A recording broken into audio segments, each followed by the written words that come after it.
Metro' news গুৱাহাটীলৈ আপোনাক স্বাগতম। মই মহেশ কলিতা আৰু আপোনালোকে আজি চাই আছে ব্যক্তিত্ব শীৰ্ষক অনুষ্ঠান। আৰু ব্যক্তিত্ব শীৰ্ষক অনুষ্ঠানত আজি আমাৰ লগত অতিথি হিচাপে আছে অসমৰ এগৰাকী বিখ্যাত অধিবক্তা বিজন মহাজন। আৰু বিজন মহাজনৰ পৰা আমি জানিম সাম্প্ৰতিক অসমৰ ৰাজনীতি, সাম্প্ৰতিক অসমৰ সমাজ ব্যৱস্থা। এয়া বিজন মহাজন ডাঙৰীয়া, আপোনাক মেট্ৰ' নিউজ গুৱাহাটীলৈ ধন্যবাদ। বিহুৰ বতৰ, গতিকে কেনেকুৱা? জয় জয়তে মেট্ৰ' নিউজৰ জৰিয়তে সমূহ অসমবাসীলৈ জাতি ধৰ্ম ভাষা নিৰ্বিশেষে বহাগ বিহুৰ ওলগ ও অভিনন্দন জ্ঞাপন কৰিলোঁ। নকৈ নোৱাৰিলোঁ যে জুবিন গাৰ্গৰ যি শোকসন্তপ্ত পৰিয়াল, তেখেত হ'বলৈ নিশ্চিতভাৱে সমবেদনা জ্ঞাপন কৰিলোঁ। আৰু লগতে জুবিন প্ৰেমী অসমৰ বিভিন্ন চুকে কোণে থকা, জুবিনক সমাদৰ কৰা ৰাইজলৈ বুলি ক'লে ভুল কোৱা হ'ব, ৰাইজৰ যি দাবী justice for Zubeen, justice for Zubeen, ই যাতে পূৰ্ণতা পায়, ন্যায্যতা পায় এক নিৰ্দিষ্ট সময়সীমাৰ ভিতৰত, তাকে নেদেখাজনৰ ওচৰত কামনা কৰিলোঁ। পুনৰবাৰ জুবিনৰ আত্মাৰ সদ্গতি কামনা কৰিলোঁ আৰু শোকসন্তপ্ত পৰিয়াললৈ সমবেদনা জ্ঞাপন কৰিলোঁ। পুনৰবাৰ সমূহ অসমৰ ৰাইজক বহাগ বিহু ওলগ ও অভিনন্দন মেট্ৰ' নিউজৰ জৰিয়তে জ্ঞাপন কৰিলোঁ। হয়, নিশ্চিতভাৱে বিজন মহাজন ডাঙৰীয়া, জুবিনবিহীন বহাগ, গতিকে এই ক্ষেত্ৰত আপুনি যথেষ্টখিনি কথা ক'লে। জুবিন গাৰ্গৰ যিহেতু আগতে আমি বিহু বুলি ক'লে জুবিন গাৰ্গ, বিহু বুলি প্ৰতিখন বিহুৰ মঞ্চতে আচলতে জুবিন গাৰ্গৰ মানে উপস্থিতিয়ে এটা সতেজ পৰিৱেশৰ সৃষ্টি কৰে, গোটেই সামগ্ৰিকভাৱে গোটেই মানুহক টানি আনে। কিন্তু আজি তেখেত নাই, কি ক'ব এই ক্ষেত্ৰত? 1952 চনতে লতাশিল বিহুতলীত মঞ্চ বিহু আগতেও বিভিন্নবাৰ প্ৰচেষ্টা চলিছিলে, কিন্তু যথেষ্ট আয়োজনেৰে সৈতে ধুমধামেৰে বহু হাজাৰ লোকৰ উপস্থিতিত 52 চনতে প্ৰথমবাৰৰ বাবে মঞ্চ বিহু অনুষ্ঠিত হৈছিলে। তাহানিৰে পৰা 90 দশক আহি পালেহি এটা সময়ত, আৰু 90 দশকৰ পিছৰ পৰাই মঞ্চ বিহু মানেই জুবিন গাৰ্গ, দুইটা এটা মুদ্ৰাৰ ইপিঠি সিপিঠি আছিলে। অসমৰ বিভিন্ন প্ৰান্তত বিহুগীত গাই জুবিনে বিহু গানৰ যি মাদকতা, যি বিশালতা, তাক অসমৰ বিভিন্ন প্ৰান্তৰ চুকে কোণে প্ৰতিষ্ঠা কৰিবলৈ সক্ষম হৈছিল। আৰু সেইবাবে জুবিনৰ অৱৰ্তমানতো বিহুৰ মঞ্চত আজিও জুবিন বৰ্তমান হৈ আছে। খুব সুন্দৰ প্ৰসংগ এটা উল্লেখ কৰিলে। এতিয়া কিছু আমি অন্য প্ৰসংগলৈ আমি যাওঁ, যে এতিয়া যিহেতু সম্প্ৰতি নিৰ্বাচন অনুষ্ঠিত হৈ গ'ল, গতিকে এতিয়া এটা সময়ত ফলাফল ওলাব, গতিকে এই ক্ষেত্ৰত কি ক'ব? নিৰ্বাচনৰ যি পটভূমি আৰু নিৰ্বাচনৰ যেতিয়া ৰিজাল্ট মুকলি আকাশৰ তললৈ ওলাই আহিব, নিশ্চিতভাৱে বৰ্তমানৰ চৰকাৰখনে যি উন্নয়নৰ ৰাজনীতি কৰিছে, এই উন্নয়নৰ ৰাজনীতিৰ বাবেই প্ৰধানতঃ নিশ্চিতভাৱে এই চৰকাৰখন পুনৰবাৰ যে শাসনৰ বাগজৰী তেওঁলোকৰ হাতত আহিব, সেইটো প্ৰায়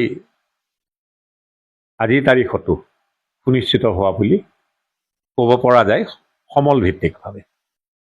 কথা অন্য কিছু খুব দৰকাৰী প্ৰসংগ এটা সোধোঁ।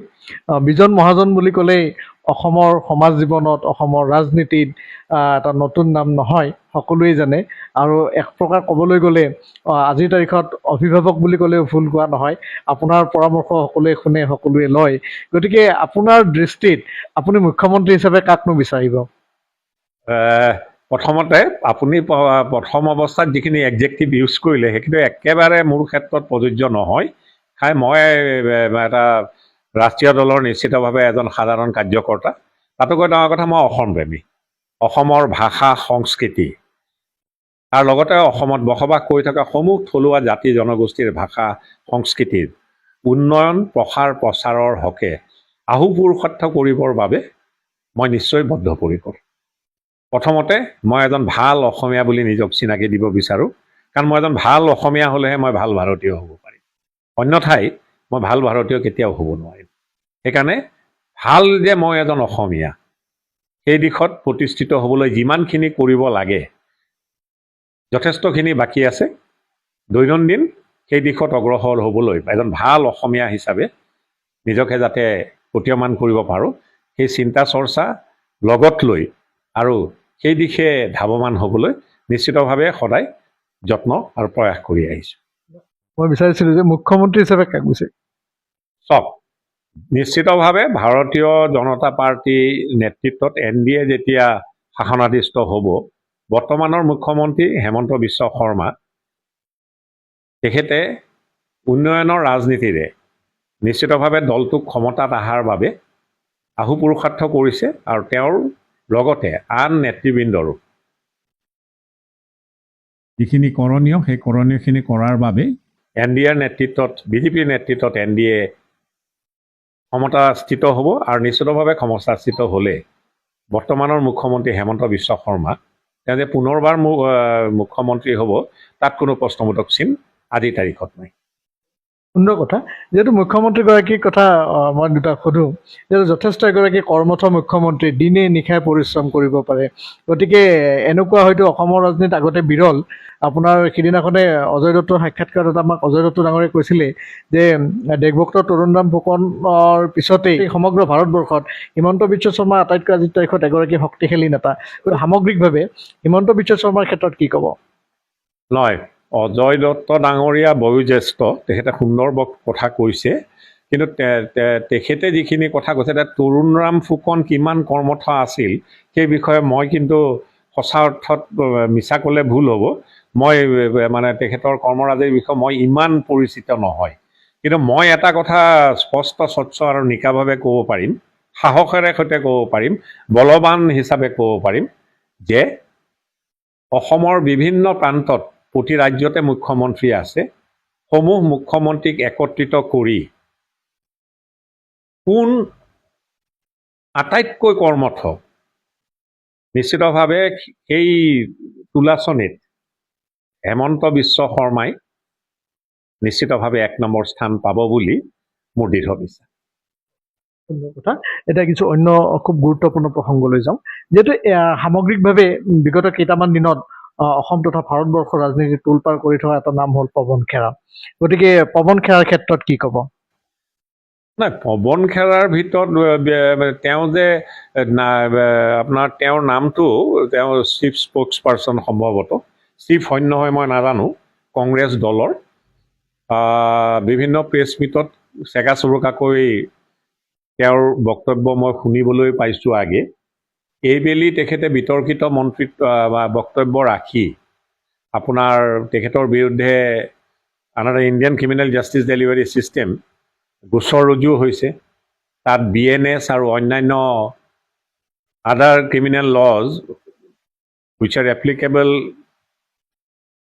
in India at this point of time, BNSৰ বাহিৰেও আন সংশ্লিষ্ট আইনৰো বিভিন্ন ধাৰাত এটা গোচৰ ৰুজু হৈছে। শুনিবলৈ পাইছোঁ যে তেওঁৰ বিৰুদ্ধে আন ক্ৰিমিনেল প্ৰচিকিউশ্যন অৰ্থাৎ অন্যান্য গোচৰো অসমৰ বিভিন্ন থানাত তেখেতৰ নীতি বহিৰ্ভূত বক্তব্যৰ বাবে সম্ভৱতঃ ৰুজু হৈ আছে। এই যিটো গোচৰ ৰুজু হৈছে, নিশ্চিতভাৱে এই গোচৰটোত এনে কিছুমান ধাৰা সন্নিৱিষ্ট হৈ আছে, তাৰে এটা ধাৰাত যদি ট্ৰাইলৰ অন্তত তেখেত দোষী সাব্যস্ত হয়, এই নতুন যিটো বিতৰ্কিত মন্তব্য তেখেতে কৰিছিলে, তাত তেখেত 10 বছৰলৈকে ট্ৰাইলৰ অন্তত দোষী সাব্যস্ত হ'লে কাৰাদণ্ডিত হ'ব পাৰে। আপোনাৰ দ্বিতীয় প্ৰশ্নটো আছিলে যে বৰ্তমান তাৰিখত তেখেতৰ বিৰুদ্ধে আদালতৰ কিবা প্ৰটেকশ্যন আছে নেকি। তেখেতে অগ্ৰিম জামিনৰ বাবে আবেদন কৰিছিলে তেলেংগানা উচ্চ ন্যায়ালয়ত, আৰু তেলেংগানা উচ্চ ন্যায়ালয়ে তেখেতক ট্ৰেনজিট এণ্টিচিপেটৰী বেইল গ্ৰাহ্য কৰিছিলে আৰু 7 দিনৰ প্ৰটেকশ্যন দিছিলে that in the event of his arrest he shall be released on bail. যদি তেখেতক গ্ৰেপ্তাৰ কৰিলেহেঁতেন অসম আৰক্ষীয়ে তেখেতক জামিনত মুকলি কৰি দিব লগা হ'লহেঁতেন। কিন্তু যোৱাকালি অসম চৰকাৰে প্ৰত্যাহ্বান জনাইছিলে তেলেংগানা উচ্চ ন্যায়ালয়ৰ এই ৰায়টোক উচ্চতম ন্যায়ালয়ত, আৰু উচ্চতম ন্যায়ালয়ে যি ট্ৰেনজিট বেইল দিছিলে 7 দিনৰ বাবে, that has been stayed by the Honorable Apex Court, by a division bench of the Honorable Apex Court, আৰু এই গোচৰটোত গুচৰীয়া পক্ষক ৰিপ্ৰেজেণ্ট কৰিছিলে চলিচিটৰ জেনেৰেল অফ ইণ্ডিয়া তুষাৰ মেহতাই। সাৱলীল যুক্তি প্ৰদৰ্শন কৰিছিলে উচ্চতম ন্যায়ালয়ৰ খণ্ড বিচাৰপীঠৰ মজিয়াত, আৰু যিটো হুকুম দিছিলে সেই হুকুমৰ জৰিয়তে ক্ষমা কৰিব তেলেংগানা উচ্চ ন্যায়ালয়ৰ যি ইণ্টেৰিম ট্ৰেনজিট বেইল গ্ৰাহ্য কৰিছিলে 7 দিনৰ বাবে উইথ প্ৰটেকশ্যন, সেইটো ডেট হেজ বিন ষ্টেড। আৰু প্ৰকাৰান্তৰে ইয়াৰ মানেটো এইটো হ'ব যে আজিৰ তাৰিখত পৱন খেৰাই আদালতৰ কোনো প্ৰটেকশ্যন এনজয় কৰি থকা নাই। সেইবাবে নিশ্চিতভাৱে অসম পুলিচ গতিশীল আৰু হ'ব পাৰিব, আৰু তদন্তৰ খাতিৰত যদি তদন্তৰ আওতালৈ আনি পৱন খেৰাক গ্ৰেপ্তাৰ কৰিবলগীয়া পৰিস্থিতিৰ উদ্ভৱ হৈছে, তেওঁক এৰেষ্ট কৰি যদি জেৰা কৰাৰ সমল আছে, নিশ্চিতভাৱে অসম আৰক্ষী আজিৰ তাৰিখত সেই দিশে ধাৱমান হ'ব পাৰিব। সুপ্ৰিম কোৰ্টৰ যি ৰায়দান, অৱশ্যে তাৰ চাৰ্টিফাইড কপি প্ৰতীয়মান হোৱা নাই বৰ্তমানলৈ। চতুৰ্থ স্তম্ভৰ পৰা আপোনালোকৰ পৰা যিখিনি আমি গম পাইছোঁ, মাননীয় সুপ্ৰিম কোৰ্টে এই কথা কৈছে যে যুক্তিতৰ্কৰ মাজত চলিচিটৰ জেনেৰেল অফ ইণ্ডিয়াই সুপ্ৰিম কোৰ্টৰ মজিয়াত এই বিষয়টো উত্থাপন কৰিছিলে যে প্ৰথম যিখন আবেদন তেলেংগানা উচ্চ ন্যায়ালয়ত পৱন খেৰাই কৰিছিলে, তাত কৈছিলে যে তেওঁৰ পৰিবাৰ হায়দৰাবাদৰ বাসিন্দা, আৰু সেইফালে জুৰিছডিকশ্যনটো আনিবলৈ চেষ্টা কৰিছিলে যে pre-arrest bail, procuring an order of pre-arrest bail or filing an application for pre-arrest bail in Telangana High Court is logical enough because the reason that wife was a resident of Hyderabad within the state of Telangana where Telangana High Court exists. কিন্তু যুক্তিতৰ্কৰ মাজত চলিচিটৰ general of ইণ্ডিয়াই কৈছিলে যে তেওঁৰ পৰিবাৰৰ যি আধাৰ card ইত্যাদি বা সংশ্লিষ্ট যি ডকুমেণ্টেশ্যন আছে তাৰ জৰিয়তে এইটো প্ৰতীয়মান হয় যে তেওঁ দিল্লীৰহে বাসিন্দা ইত্যাদি। আৰু আজিৰ তাৰিখত যিহেতু প্ৰটেকশ্যন নাই, মই পুনৰবাৰ আপোনালোকৰ আগত ক'ব বিচাৰিছোঁ যে অসম আৰক্ষীয়ে যদি তদন্তৰ খাতিৰত পৱন খেৰাক গ্ৰেপ্তাৰ কৰিবলগীয়া হয়, আইনৰ ফালৰ পৰা কোনো বাধাৰ বা হেঙাৰৰ আদি সৃষ্টি হোৱা নাই বা হেঙাৰ নাই বা বাধা নাই, আৰু সেই পৰিপ্ৰেক্ষিততে তদন্তৰ খাতিৰত দৰকাৰ হ'লে অসম আৰক্ষীয়ে নিশ্চিতভাৱে আজিৰ তাৰিখত পৱন খেৰাক গ্ৰেপ্তাৰ কৰিব পাৰে।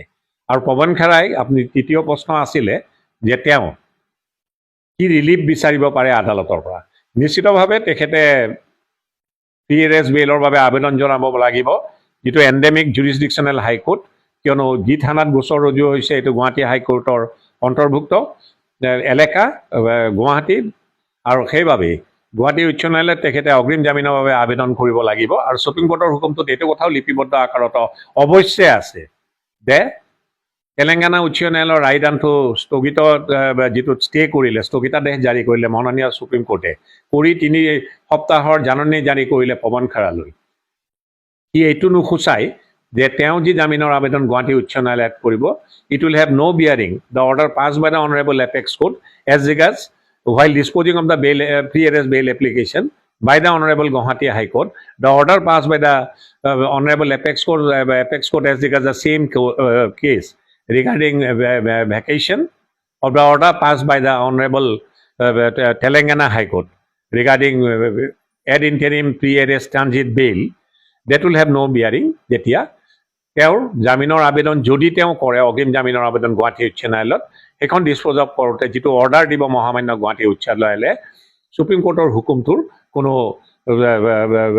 The tenor of the order will have no bearing as regards the order, whatever order that may be, which should be passed by the Honorable respected Guwahati High Court. নিশ্চিতভাৱে অন্য কিছু প্ৰসংগ সুধো পৱন খেৰাৰ সম্বন্ধিত পৱন খেৰাই পূৰ্বতেও এনেকুৱা ধৰণৰ বিভিন্নজনক এনেকুৱা বিতৰ্কিত মন্তব্য কৰে পৰৱৰ্তী সময়ত তেওঁৰ মানে ওপৰত কেছ ৰেজিষ্টাৰ্ড হয় তদন্ত হয় কিন্তু এটা সময়ত তেওঁ মানে ক্ষমা খোজে এনেকুৱা এটা প্ৰক্ৰিয়া চলি আছে আগতে এনেকুৱা ধৰণৰ উদাহৰণ আছে কিন্তু এনেকুৱা এজন দায়িত্বশীল মানুহে এনেকুৱা কথা কোৱা বা এনেকুৱা ধৰণৰ মন্তব্য কৰি বিতৰ্কিত মন্তব্য কৰি প্ৰকৃততে কি সূচাব বিচাৰে চাওক এই প্ৰশ্নটো আপুনি মই এজন ভাৰতীয় জনতা বা মানে NDA হেৰি ভাৰতীয় জনতা পাৰ্টীৰ এজন কাৰ্যকৰ্তা এই প্ৰশ্নটো আপুনি ইয়াৰ উত্তৰ দিয়াৰ পৰা মই এইবাবেই বিৰত থাকিলোঁ যে তেওঁ চিফ স্প'ক্স পাৰ্চন সম্ভৱত স্প'ক্স পাৰ্চন নে চিফ স্প'ক্স পাৰ্চন এনেকুৱা কিবা বিষয়বাব তেওঁৰ আছে কংগ্ৰেছ দলত কংগ্ৰেছ দলৰ কি মানসিকতা কংগ্ৰেছ দলৰ নেতৃবৰ্গক এই প্ৰশ্নটো প্ৰস্তাৱন আপুনি কৰাটো এইবাবেই কাম্য যে এনে এজন ব্যক্তিক তেওঁৰ আপোনাৰ ৰিজিউমিটি আপুনি কৈয়ে দিলে মই আৰু তাক আওৰাবলৈ আওৰাবলৈ নাযাওঁ সেইটো সমীচীন নহ'ব শালীনতাৰ বাহিৰতো হ'ব আৰু তেনে ব্যক্তিক কিয় চিফ স্প'ক্স পাৰ্চন কৰি ৰাখিছে নিশ্চিতভাৱে তাৰ বাবে কংগ্ৰেছ দল জবাবদিহি হ'ব লাগিব জনতাৰ আগত আৰু চাগে আপোনাৰ টেলেণ্টৰ কিবা নিশ্চিতভাৱে আপোনাৰ তেওঁলোকে টেলেণ্ট চাৰ্চ কিবা এখন কম্পিটিশ্যন পাতিব লাগিব অন্যথাই এনে ব্যক্তিয়ে চিফ স্প'ক্স পাৰ্চনৰ কি কয় আসন শুৱনি কৰিব পৰাকৈ যে এনে ব্যক্তিক ৰাখিব লগা হৈছে কংগ্ৰেছে এইটোৱেতো তেওঁলোকৰ মানে টেলেণ্টৰ দৰিদ্ৰতাৰ কথাই জানো নুসূচায় এইটো এটা প্ৰশ্নবোধক চিন আৰু এই প্ৰশ্নৰ উত্তৰ নিশ্চিতভাৱে মোতকৈ বেছি কংগ্ৰেছ দলৰ নেতৃবৰ্গই দিব পাৰিব কিন্তু এটা কথা ঠিক আইন সদায় ভাৰতবৰ্ষত আনহাতে Indian criminal justice delivery system কোনোবাই যদি আইনৰ উলংঘন কৰে যি ব্যক্তিয়েই নহওক কিয় যোন দললৈ লগত সংশ্লিষ্ট হৈ নাথাকক কিয় নিশ্চিতভাৱে আইনৰ ৰোষত পৰিবই আৰু এই ব্যক্তিজনে যি অপকৰ্ম কৰিছে সমল নোহোৱাকৈ যি ধৰণৰ অভিযোগ উত্থাপন কৰিছে নিশ্চিতভাৱে যে আইনৰ ৰোষত পৰিছেই আৰু ই ধুৰুপ সত্য কাৰণ মিছা কথা কৈ অফেন্স কমিট কৰি আইনৰ পৰা কোনো বাচি যাব নোৱাৰে আৰু under the Indian criminal justice delivery system because India is not a banana republic there is a constitution of India there are statutory laws and there is a transparent Indian criminal justice delivery system সেইবাবে আইনৰ ৰোষত পৰিছে আইনে যদি তেখেতক কিবা সহায় কৰে আইনৰ গণ্ডিৰ ভিতৰত বিধিসন্মতভাৱে এইটো ন্যায়পালিকাই জানিব কিন্তু তেখেতে যি কৰ্ম কৰিছে অপকৰ্ম সি অকল তেখেতৰে ব্যক্তিত্ব সমাজৰ আগত প্ৰতীয়মান কৰা নাই কংগ্ৰেছ দলো যে কিমান তললৈ নামিব পাৰে নিজৰ স্প'ক্স পাৰ্চনৰ অপকৰ্মৰ জৰিয়তে এই অপকৰ্মৰ লগত কিন্তু কংগ্ৰেছ দলো যে জড়িত হৈ আছে তাত অসম বা ভাৰতবৰ্ষৰ জনসাধাৰণৰ কোনো দ্বিমত নাই আৰু নিশ্চিতভাৱে তেওঁ আইন উলংঘন কৰিছে আইনৰ ৰোষত পৰিছে আৰু আইনে যে বিধিসন্মতভাৱে শাস্তি বিহিব তাত কোনো নাগৰিকৰ বেলেগ আন চিন্তা চৰ্চা থাকিব নোৱাৰে ধন্যবাদ নিশ্চিতভাৱে বিজন মহাজন ডাঙৰীয়া এতিয়া কিছু আমি ব্যক্তিগত প্ৰসংগলৈ যাওঁ সাধাৰণতে অসমৰ মানুহে বিজন মহাজনক টিভিৰ পৰ্দাত দেখিয়েই থাকে অন্য সামাজিক উজান বজাৰত আহিলে প্ৰায়ে দেখা পোৱা যায় হাইকোৰ্টৰ ওচৰত দেখা পোৱা যায় তথাপিতো একাংশ এতিয়াৰ প্ৰজন্মও জানিব বিচাৰে বা পুৰণা মানুহখিনিও জানিব বিচাৰে খুব অলপ যিসকলে আপোনাক খুব ব্যক্তিগতভাৱে নাপায় ব্যক্তিগত জীৱনৰ বিষয়ে কিছু ক'ব নেকি মই সাধাৰণ মানুহ উজান বজাৰত ডাঙৰ দীঘল হৈছোঁ উজান বজৰীয়া আৰু বৰ ফূৰ্তিত থাকোঁ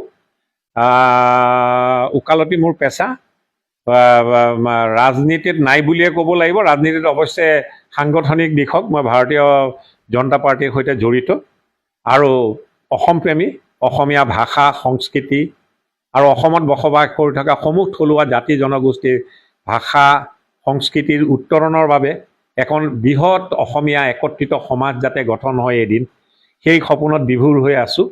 অসমীয়া সহজলভ্য আৰু সকলো দিশতে গৌৰৱান্বিত যে মই এজন থলুৱা, মই এজন অসমীয়া।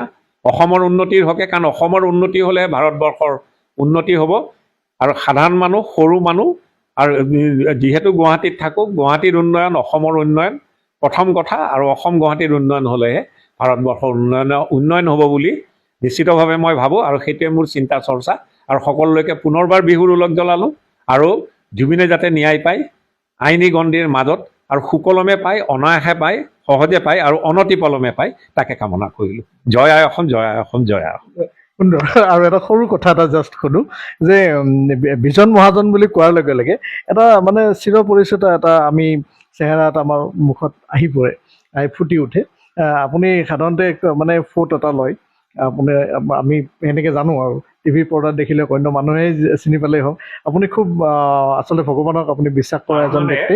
বস্তুটো এনেকুৱা, চুলিৰ কথাটো লৈ কওঁ, আচলতে চুলি সৰি সৰি নাইকিয়া হ'বৰ হ'ল, আৰু নাইকিয়া হৈছে। সেইবাবে মোৰ মানে ছাইডত অলপ অলপ চুলি আছিল। তাৰমানে আপুনি খেলপথাৰ এখন যদি কয়, খেলপথাৰৰ কাষত গেলেৰীবিলাক থাকে, মোৰ গেলেৰীখিনি আছিল। সেইকাৰণে আপোনাৰ ফুৰাই পেলাই গেলেৰীখিনি নাইকিয়া কৰি থৈ টকলা হৈ থাকিলে এটা বেলেগ ব্যক্তিত্ব থাকে, আৰু সেইবাবে টকলা হৈ থাকোঁ। আৰু ফুটটো এইটো আমাৰ জন্মলগ্নৰে পিছৰে পৰা, অৱশ্যে জন্মলগ্নৰে পিছৰে পৰা নহয়, আগতে মা দেউতাৰ আঙুলিত ধৰি পেলাই উগ্ৰতাৰা মন্দিৰলৈ গৈছিলোঁ। সদায় পাৰিলে দৰ্শন কৰিব বিচাৰোঁ, গোসাঁনী তাত মূৰটো ধুৱাওঁ। এই মন্দিৰৰ ফুটটো সদায় লৈ থকা যায়। যদি কেতিয়াবা যাব নোৱাৰোঁ, ঘৰত সেন্দুৰৰ টেমা এটা আছে, গোসাঁনীৰ সেন্দুৰখিনি থাকে, এই ফুটটো লৈ পূজাখিনি কৰি কৰ্মত যেতিয়া ওলাই যোৱা যায়, পূজা নকৰাকৈতো ওলাই যোৱা নাযায়, সেইকাৰণে প্ৰায়ে ফুটটো থাকে। আৰু ডাঙৰকৈ ফুট ল'লে ব্যক্তিত্বটো প্ৰকাশ হয়। সেইবাবে ফুট লৈ মানে নিজৰ ধৰ্মক বিশ্বাসী হৈ, অৱশ্যে মই সকলো ধৰ্মকে সন্মান কৰোঁ দেই, আৰু এটা কথাত বিশ্বাস কৰোঁ, ভাল অসমীয়া হিচাপে মই গৌৰৱান্বিত। আৰু লগতে অসমীয়া সংস্কৃতি ভাষাৰ উন্নতি হ'বই লাগিব, দৃঢ়পৰিকৰ। আমি সকলো একত্ৰিত হ'ব লাগিব। আৰু লগতে অসমত বসবাস কৰি থকা সমূহ থলুৱা জাতি জনগোষ্ঠীৰ ভাষা সংস্কৃতি সকলোৰে যাতে উন্নতি হয়, লগতে অসমীয়া ভাষাৰ সংস্কৃতি ভাষাৰ উন্নতি হয়, আৰু এক বৃহত্তৰ অসমীয়া জাতি গঠনৰ, ভাষা গঠনৰ যি প্ৰক্ৰিয়া, সি যাতে সদায় ধাৱমান হৈ থাকে আৰু এদিন বাস্তৱত পৰিণত হয়, তাকে কামনা কৰিলোঁ। জয় অসম, জয় অসম, জয় অসম। এয়া আছিলে বিজন মহাজন ডাঙৰীয়া। তেখেতে আমাক জনালে সাম্প্ৰতিক অসমৰ ৰাজনীতিৰ কথা, অসমৰ সমাজ জীৱনৰ কথা। তেখেতলৈ আমাৰ অভিনন্দন থাকিল। আহি থকা দিনত অসমে তেখেতৰ পৰা আৰু যথেষ্টখিনি অৱদান পাওক, আৰু তেখেতে অৱদান আগবঢ়াই যায় আমাৰ অসমখন আকৌ সুন্দৰ কৰি তোলক। তেখেতৰ সুস্বাস্থ্য কামনা কৰিলোঁ। ব্যক্তিত্ব শীৰ্ষক অনুষ্ঠানৰ পৰা মই মহেশ কলিতাই ইমানতেই সামৰণি মাৰিছোঁ। আপোনালোকে চাই থাকিব মেট্ৰ' নিউজ গুৱাহাটী।